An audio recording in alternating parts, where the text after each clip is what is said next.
What are some actions we can all take to balance the scales of enduring pain and experiencing pleasure? Oh, how long have you got, Tom? So there's a whole final chapter on this in the book around balancing the scales, because ultimately the message of the book is this. If we are going to continue to dominate as a species for another 100,000 years, we need to be able to endure pain and discomfort in equal measure and as much as seeking pleasure and reward. My belief, through scientific evidence, research and study, through our experiences of working with people here, through the data we have on mental health declining in the younger generations, specifically, we know that them scales have tipped and we are not enduring pain and discomfort like we once did. And in fact, we're trying to overcompensate on seeking pleasure and reward. So we've got to balance the scales. So the whole last chapter is called Balancing the Scales. And how do we do that? I talk about a few things in the book. I talk about habituation and how we over-habituate on dopamine releasing activities. So we're altering the dopamine system in the brain.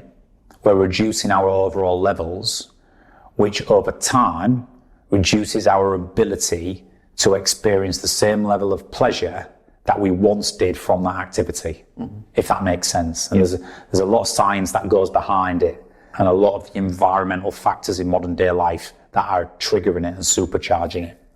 So I talk about pulling back on habituation.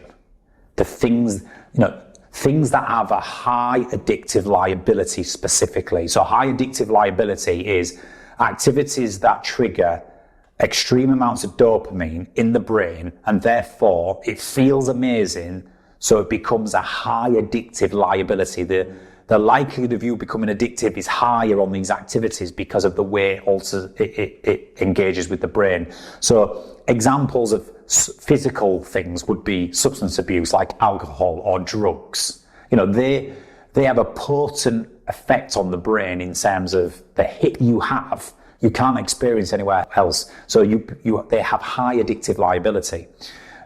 Andrew Huberman in the Huberman Lab talks a lot about like non-addictive substance, well, not class A drugs or alcohol or cigarettes, but he talks about chocolate, for example. Chocolate has a high addictive liability. It's why we love it so much. It's not good for us, but as soon as you eat a bar of chocolate, you might be full, but you want another one or you want another cube. So there's different things that have a high addictive liability, but what I talk about in the book the most is what about the digital drugs? What about online activities such as gambling, gaming, social media, pornography, right? They all have a high addictive liability, which means that we access them more frequently. The more times we hit them, the more it affects the dopamine system, until the point at which we are so depleted that we no longer get the same pleasure from repeating that activity. So to balance the scales, we've got to reduce the habituation we have on dopamine releasing activities with a high addictive liability, because we have them on offer in abundance every single day, and it's altering our ability to experience pleasure and reward like we once did. I talk about and revisit high road motivation, particularly in this chapter. We've got to push more into discomfort. We've got to choose the high road consciously. If you're on the 9th floor of a building and you've got the option of taking the stairs or high road, it's going to have to be some effort to get up 9 flights of stairs. You're going to be tired. It's going to take you 3 times as long. Or you get in the lift and you press 9 and you're there in 30 seconds. Low versus high road. We're going to have to push it. That's a very simple example, but you get my point. Ask yourself the question, what types of high road challenge do you have in your life right now to put yourself in the exposure where you're going to have to endure some pain and discomfort?